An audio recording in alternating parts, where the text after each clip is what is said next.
Good afternoon, everyone. Today, just I'm going to start chapter 9, Establishment of Company Rule in India. ठीक है, company rule. Company rule का मतलब क्या हो गया? You don't know about this. Company rule का मतलब हो गया the rule of East India Company. ठीक है, East India Company was a company who came here for trade. ठीक है, व्यापार के लिए आए थे ईस्ट इंडिया कंपनी. लेकिन उन्होंने क्या किया कि धीरे धीरे करके भारत के सारे रीजन को उन्होंने कैप्चर कर लिया. तो कैसे धीरे धीरे उन्होंने कंपनी ने अपना रूल एस्टेब्लिश किया, हमको इस चैप्टर में इसी को पढ़ना. अच्छा, सबसे पहले आप जानते हो कि भारत की खोज किसने की थी? सबसे पहले भारत की खोज करने वाले थे वास्को डिगामा. वास्को डिगामा सबसे पहले भारत पे आने वाले कोई विदेशी थे 1498 में.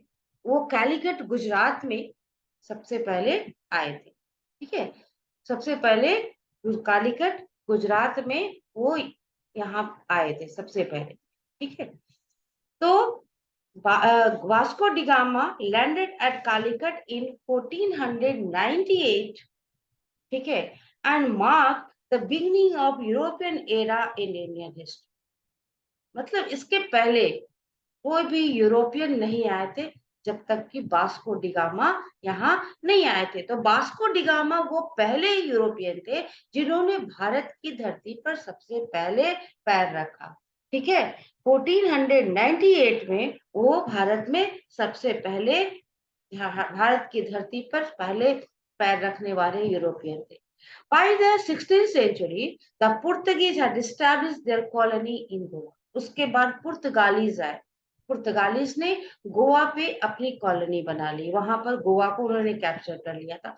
और बहुत समय के बाद भारत के अंग्रेजों से स्वतंत्र होने के भी बहुत समय बाद तक गोवा पर पुर्तगालियों का कैप्चर रहा था. उन लोगों ने 1960s में गोवा को फ्री किया था.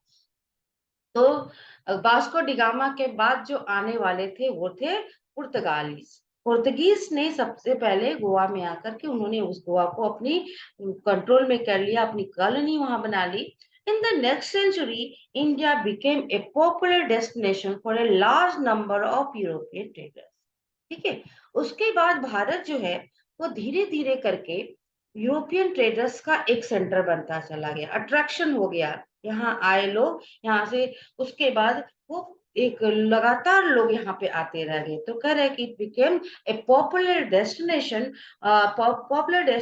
For a large number of European traders, adventurers and missionaries from England, Spain, France, Holland etcetera. ठीक है, सिर्फ उन्हीं लोग नहीं बल्कि मिशनरीज लोग भी आते थे. मिशनरीज जो कि धर्म का प्रचार करने वाले लोग आते थे. ठीक है, तो यहाँ पर धीरे धीरे कर करके व्यापारी ही नहीं आए बल्कि खोज करने वाले एडवेंचरस आए, मिशनरीज आए. और ये आए इंग्लैंड से, स्पेन से, फ्रांस से, साथ में हॉलैंड से. मतलब अलग अलग जगहों पर लोग यहाँ पे आए. ठीक है,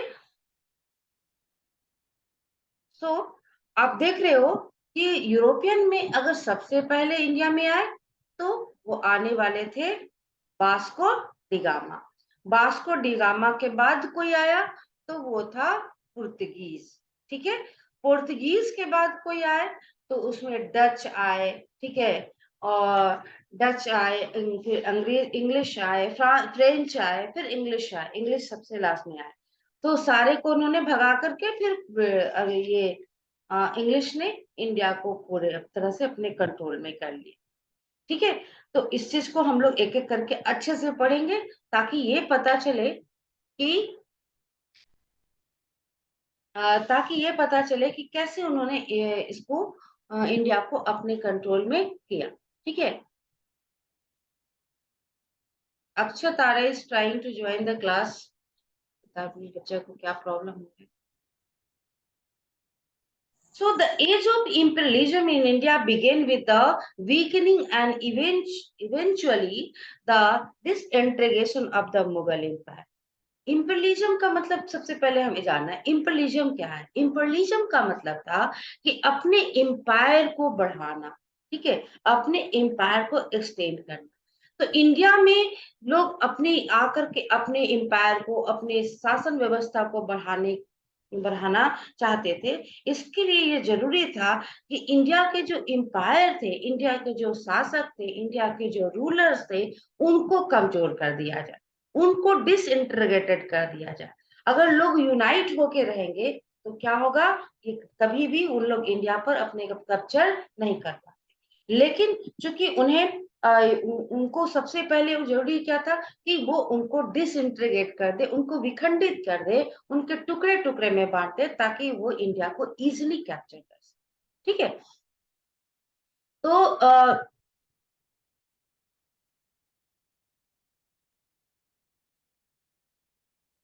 ठीक है बच्चों, तो इस तरह से इम्पीरियलिज्म के लिए जरूरी था, इम्पीरियलिज्म के लिए ये यूरोपियन को किया चाहिए था कि इंडिया को डिसइंटीग्रेट कर। The lack of strong central authority led to the emergence of many independent states that revolted against the weak successors of Aurangzeb। आपने मुगल एम्पायर पढ़ा था क्लास 7 में, ठीक है। मुगल एम्पायर में तुम लोगों ने पढ़ा था कि औरंगजेब के आने के बाद, औरंगजेब के आने के बाद क्या हुआ? औरंगजेब के आने के बाद पूरा वो उसने रिलीजियस इंटॉलरेंस की पॉलिसी अपना ली थी, और जिसके वजह से सिख, जाट, मराठा, जो हमेशा मुगलों के लॉयल बन के रहे, जो हमेशा मुगलों की मदद करते रहे, वो सारे के सारे औरंगजेब के अगेंस्ट हो गए। पढ़ा था ना क्लास 7 में। तो वही कह रहा है कि मुगल जो है, अब उसके बाद मुगल औरंगजेब का शासन हटने के बाद क्या हुआ कि जितने भी सक्सेसर आए औरंगजेब के बाद, जो भी मुगल रूलर बने, वो सब उतने स्ट्रांग थे ही नहीं। ठीक है, वो लोग वीक सक्सेसर्स थे। और उसको उसकी वजह से क्या हुआ कि पूरे इंडिया में छोटे छोटे किंगडम्स बन गए। ठीक है, छोटे छोटे, क्योंकि सेंट्रल अथॉरिटी जब भी स्ट्रांग नहीं रहेगा, तो जो भी प्रोविंसेस के गवर्नर्स या राजा हुए, उन लोगों ने क्या किया कि अपने स्टेट को, अपने प्रोविंसेस को उन्होंने एक इंडिपेंडेंट किंगडम के रूप में डिक्लेयर कर दिया। तो जब इंडिपेंडेंट किंगडम के रूप में डिक्लेयर करेंगे तो क्या होगा, उनका एक अपना अलग से किंगडम बन गया। ठीक है, उनका अपना किंगडम बन गया, और वो सेंट्रल गवर्नमेंट से, सेंट्रल अथॉरिटी से वो अपने आप को अलग कर ले। ठीक है, तो इस तरह से अब जो है वो शुरू हो गया डिसइंटीग्रेशन का काम। ठीक है, और बहुत सारे छोटे छोटे राजा उभर के आ गए। They were the state of Bengal, Awadh, Hyderabad and Mysore. The Sikh, the Maratha, the Jat, and the Rajputs also set up their own kingdom. Hence, the stage was set for European to take advantage of this situation. ठीक है, आप देख रहे हो कि किस तरह से आपने पढ़ा था ना कि कुछ किंगडम ऐसे थे जिन्होंने, जो सेंट्रल अथॉरिटी से अलग होकर के अपने इंडिपेंडेंस को ओपनली असर्ट नहीं किया था। पढ़े थे ना, उसमें से अवध, हैदराबाद और बंगाल था। याद करो, क्लास 7 में आपने पढ़ा था। तो कह रहा है कि ये सारे स्टेट जो थे, ये अवध, हैदराबाद, बंगाल और मैसूर, ये सब स्टेट जो है वो इंडिपेंडेंट हो गए थे। सिख और मराठा और जाट, राजपूत, इन लोगों ने भी अपनी अलग कैपिटल, अपना अलग किंगडम बना लिया था। Hence, the stage was set for European to take advantage of this situation. अब देख रहे हैं कि इतने सारे छोटे छोटे किंगडम्स हैं, and they are not united, वो यूनाइटेड नहीं थे। इसका एडवांटेज उठाना चाहा किसने? यूरोपियंस। ठीक है, इसलिए एक व्यापारिक कंपनी जो सिर्फ इंडिया में व्यापार करने आई थी, उन्होंने किस तरह से पूरे देश को अपने कैप्चर कर लिया। ठीक है, उसका सबसे बड़ा रीजन ये था कि जितने भी यहाँ पे राजा थे, वो सब छोटे छोटे प्रांत के राजा थे, और ये लोग आपस में ही लड़ रहे थे। इस सिचुएशन का फायदा उठाया उन्होंने, और इस सिचुएशन का फायदा उठाकर उन्होंने क्या किया कि पूरे इंडिया को ही अपने कैप्चर में कर लिया था। अब हम देखेंगे ट्रेडिंग कंपनीज। अगला पॉइंट से trading. Many European trading companies establish there trading centre in coastal areas of India. ठीक है, जितने भी व्यापारिक कंपनी आए, उन्होंने कहाँ अपनी अपना अपना कॉलोनी कहाँ बनाया, अपनी व्यापारिक सेंटर्स कहाँ बनाए, कोस्टल एरिया में। जैसे कि अंग्रेज भी आए तो सबसे पहले वो कालीकट आए। आप देख रहे हो कि गोवा में डच ने अपनी पोर्तुगीज ने अपनी कॉलोनी बनाई, तो पोर्तुगीज ने अपनी कॉलोनी गोवा में बनाई, वो भी एक कोस्टल एरिया था। तो जो जहां पर आए वहीं पर उन्होंने अपनी कंपनी बनानी, अपनी कॉलोनीज बनानी शुरू कर दी थी। ठीक है। So the trading centre were called factories. ठीक है, ट्रेडिंग सेंटर को, जो व्यापारिक केंद्र था यूरोपियंस का, उनको कहा जाता factory. Factory is a place where the factor और ऑफिशियल वर्क्स। फैक्ट्री वो प्लेस जहाँ पे फैक्टर्स यानी ऑफिशियल्स काम करे, उसको फैक्ट्री कहा गया। इसलिए ट्रेडिंग सेंटर को फैक्ट्रीज कहा जाता था। ठीक है। Some of the factories were forfeited or as a safeguard from the rival trading company. They bought spices, cotton, textile, handloom, indigo for dyeing, and saltpeter raw materials for making gunpowder at cheap rates from India and sold them in Europe and America at high price. ठीक है। ये India से जो व्यापारिक कंपनियां India में आती थी, वो इंडिया से क्या क्या चीजें खरीदती थी, मसाले खरीदते थे। फिर मसाले हो गया, इंडिगो, इंडिगो यानी कि नील ले जाते थे। और नील को वो, चूंकि ब्रिटेन में इंडस्ट्रियलाइजेशन हो गया था, वहां इंडस्ट्रीज बढ़ गई थी और वहां पे कपड़े तैयार होने शुरू हो गए। ठीक है, वहां पे कपड़े बनने शुरू हो गए थे, तो कपड़ों को डाई करने के लिए उन्हें नील चाहिए था। और इसके लिए वो इंडिया से वो नील ले जाते थे, कम कॉस्ट में ले जाते थे। उसको गन पाउडर बनाने के लिए साल्ट था, उसको ले जाते थे।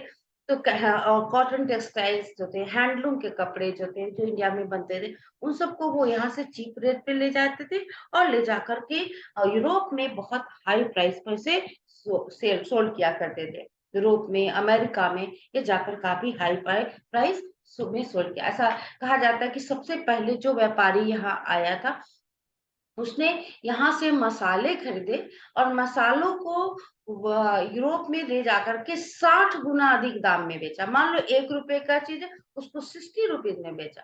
मतलब इतना ज्यादा उसको प्रॉफिट हुआ कि इसको देख करके बहुत सारे लोग यहाँ पे अट्रैक्ट हुए कि चलो इंडिया से ही व्यापार करेंगे। ठीक है।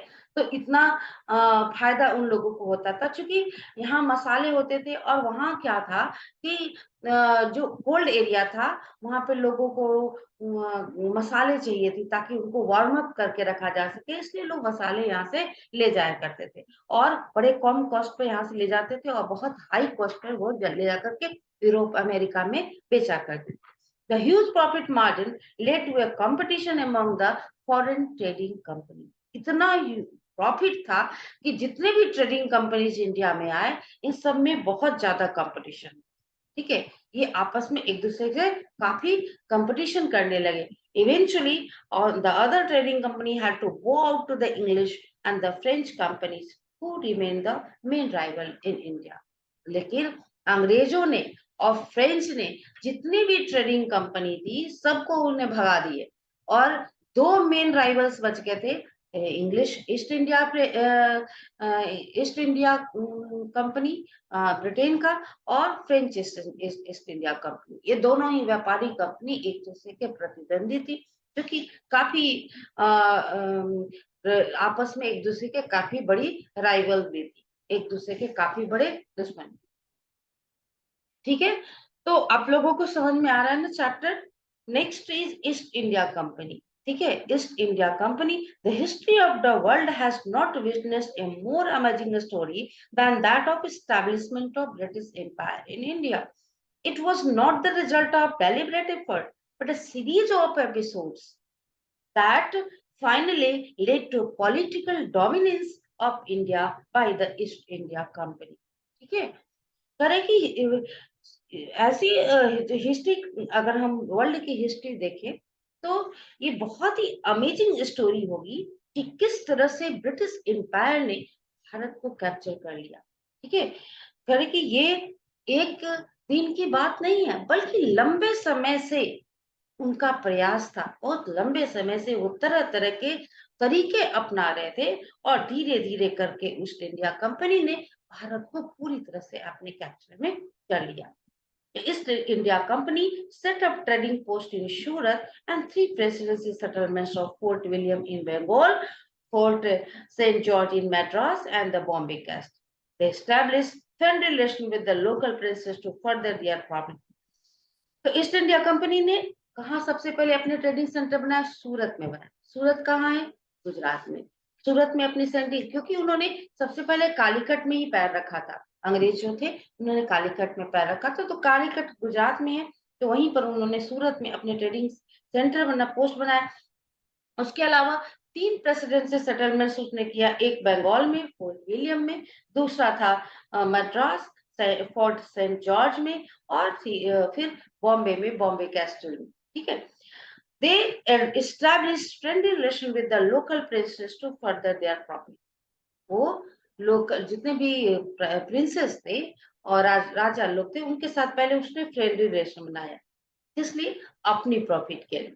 ठीक है। The Indian rulers sign alliances to secure the help of English military to settle their internal rivalry. और इंडियन रूलर्स जितने भी थे वो अंग्रेजों से सेटलमेंट्स क्यों कर रहे थे?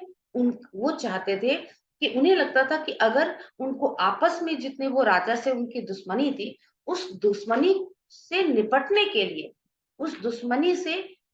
के लिए वो चाहते थे कि वो चाहते थे कि हम अंग्रेजों से मिल जाए, ताकि अंग्रेज रहेंगे तो समय समय पर उनको मिलिट्री सहायता मिलेगी, और जब मिलिट्री की सहायता मिलेगी तो वो दूसरे राजाओं पर जीतना उनको आसान होगा। मतलब ये मदद ले रहे थे अंग्रेजों से, इसलिए अपने ही देश के राजाओं से लड़ने की।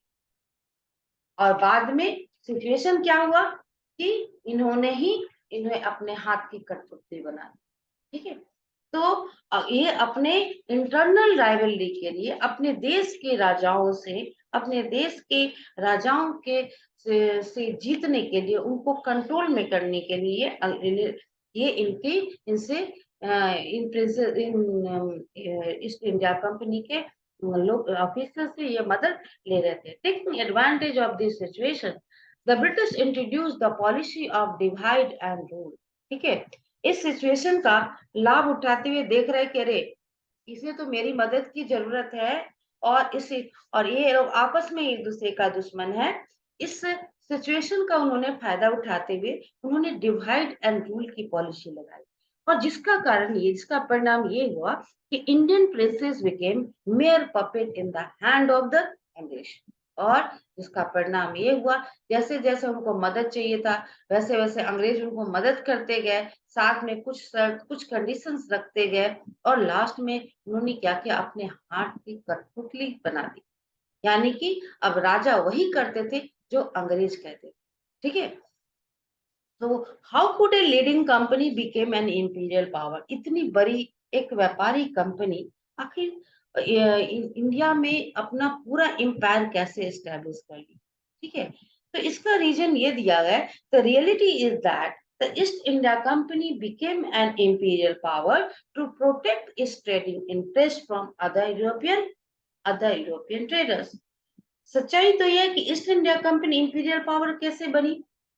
ये बाकी यूरोपियन ट्रेडर्स से अपने अपने ट्रेडिंग इंटरेस्ट को, अपने व्यापारिक इंटरेस्ट को प्रोटेक्ट करने के लिए उन्होंने क्या किया था, अपने पावर को बढ़ाया था। उसने ट्रेडिंग कंपनी के रूप में स्टार्ट तो किया, लेकिन वो धीरे धीरे क्या की, पॉलिटिकल कंट्रोल करना शुरू कर दिया, और धीरे धीरे पूरे इंटायर इंडिया पर अंग्रेजों का कंट्रोल हो गया। The the aim of the company was to gain monopoly of the entire trade in the East. ठीक है। कंपनी का क्या उद्देश्य था कि पूरे व्यापार पर, भारत के पूरे व्यापार पर सिर्फ और सिर्फ उनका ही कैप्चर। ठीक है। क्यों? क्योंकि सारा प्रॉफिट फिर उन्हें ही होना था। ठीक है। अभी तक आपने देखा कि अंग्रेज तो बाद में आए, लेकिन उसके पहले डच आए, पुर्तगीज आए, फ्रेंच आए, सारे लोग आकर व्यापार कर रहे थे, तो फायदा उनका हो रहा था। ये चाह रहे थे कि नहीं, सारा प्रॉफिट चूंकि उन्हें होना है, इसलिए वो बाकी किसी भी ट्रेडिंग कंपनीज को वो बर्दाश्त नहीं करते, उन्हें किसी ना किसी तरह से उन्हें भगाना था। और यही सिचुएशन हुआ, लास्ट में उन्होंने सबको भगा दिया। ठीक है। और वो साथ में इंडियन प्रिंसेस को भी उन्होंने अपने कंट्रोल में कर लिया। ठीक है। The company came into conflict with other foreign traders and built up his own military and administrative department. क्या किया? दूसरे ईस्ट इंडिया कंपनी से लड़ने के लिए, दूसरे ईस्ट इंडिया कंपनी से अपने व्यापार को प्रोटेक्ट करने के लिए इन्होंने अपनी सेना बना ली, अपनी मिलिट्री बना ली और अपने एडमिनिस्ट्रेटिव डिपार्टमेंट खोल दिए। ठीक है, ये आए थे व्यापार करने के लिए, लेकिन यहाँ पे क्या किए? अपनी आर्मी बना ली, अपनी आर्मी बना ली, अपनी मिलिट्री तैयार कर ली, अपने एडमिनिस्ट्रेटिव डिपार्टमेंट बना लिए, and it becomes such a strong force that it took over the governance of Bengal, Madras, now Chennai, and Bombay, now Mumbai. Gradually, the trading company transformed into an auxiliary government and military power that ended only in 1858. उसके बाद धीरे धीरे उन्होंने क्या किया? किसको capture किया? बंगाल को, फिर मद्रास को, फिर बॉम्बे को। ठीक है, धीरे धीरे करके फिर उन्होंने क्या किया कि उन्होंने अपना एक अलग गवर्नमेंट बना लिया और मिलिट्री पावर अपना बना लिया, और ये सब खत्म हुआ 1858। ठीक है, 1858 तक 1858 तक पूरी तरह से उन्हीं का ही कंट्रोल था। ठीक है।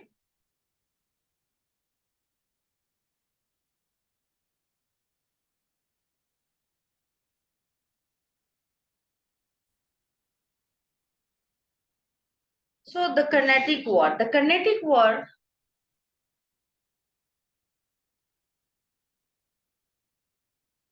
Carnatic War were a series of battles fought between the English and the French. ठीक है, for the control of trading ports of India. ठीक है, control of trading ports of India.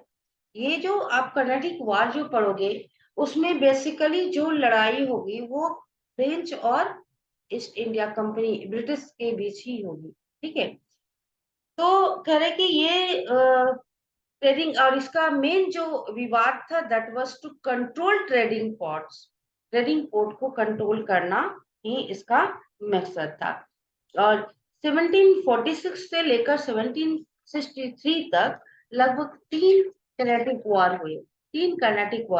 ठीक है, तो कर्नाटिक वार में सबसे देवर these wars were driven by opportunism on all sides, and though the native princes did not want to surrender their territory to an outside power, then often cooperated willingly with Europeans to strengthen their own position.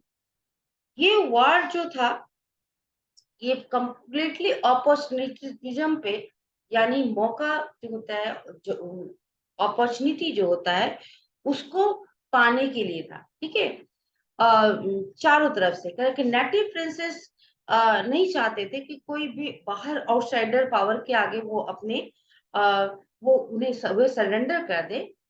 तो वो जैसे कि वो किसी और की मदद लेते, जैसे कि मान लो कि कोई राजा है, तो अगर उसे जीतना है तो अंग्रेज से उसके साथ युद्ध हो रहा है तो वो फ्रेंच की मदद ले लेता था।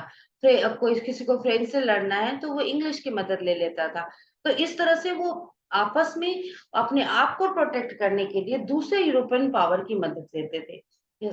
सबसे पहला जो फर्स्ट कर्नाटिक वॉर हुआ वो हुआ Carnatic war was the result of Austrian succession war that took place in 1740 between the Austria and the Prussia।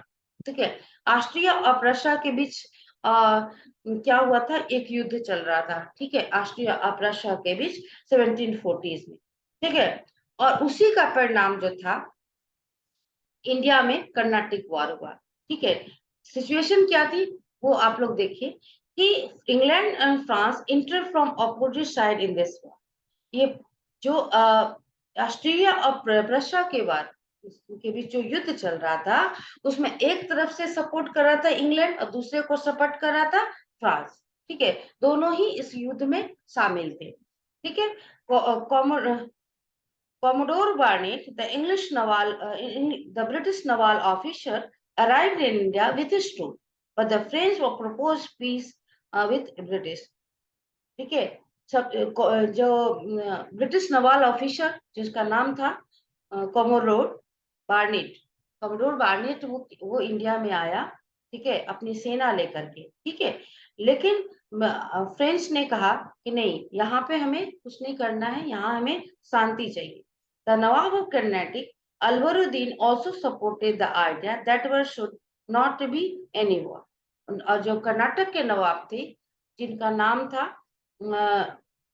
Anwaruddin, Anwaruddin ने भी कह दिया कि नहीं, हमें यहाँ कुछ नहीं चाहिए, आपका लड़ाई ऑस्ट्रिया प्रशा के साथ है तो आप जाके वहां लड़ो, हमें यहाँ पे कुछ नहीं चाहिए, हमें यहाँ पे शांति चाहिए, ठीक है। तो कमोडोर बर्नेट ने क्या किया कि जब उसे मना कर दिया गया कर्नाटक के राजा अनवरुद्दीन के द्वारा, और फ्रेंच ने भी कहा कि नहीं, हमें यहाँ पीस चाहिए, तो क्या हुआ कि उन लोग वापस चले गए, ठीक है। वो कमोडोर जो है वो रिटर्न हो गया इंग्लैंड। लेकिन duplex did not keep his promise and attack Madras and occupied it. लेकिन डुप्लेक्स कौन था? फ्रेंच का था। उसने अपनी बात नहीं रखी। वो ब्रिटिश को मना कर दिया कि नहीं, आपको आपसे युद्ध नहीं करना, मैं शांति। लेकिन डुप्लेक्स ने बात को नहीं माना, उसने मद्रास पर अटैक कर दिया और मद्रास को कैप्चर कर। The British complained to Nawab. He declared war against the French. ठीक है। अब नवाब जो अनवरुद्दीन ने भी मना कर दिया था कि नहीं, युद्ध नहीं करना है, तो इसके लिए उसने क्या किया कि नवाब को कंप्लेन किया कि भाई, हमने तो मना कर दिया, लेकिन ये डुप्लेक्स ने तो मद्रास पर अटैक करके मद्रास को कैप्चर कर लिया है, ठीक है। उसके बाद उसने क्या किया कि फ्रेंच के अगेंस्ट वॉर डिक्लेयर कर दिया, ठीक है। ब्रिटिश ने फ्रेंच के अगेंस्ट वॉर डिक्लेयर कर दिया। The battle took place in 1746, ठीक है। 1746 में युद्ध हुआ, फर्स्ट कर्नेटिक वॉर हुआ, और the power of France weakened in India also. इसमें क्या हुआ कि France, the Austrian succession war came to end in 1748। अच्छा, इस युद्ध में क्या हुआ, जो फर्स्ट काइनेटिक वॉर हुआ, उसमें अनवरुद्दीन भी था।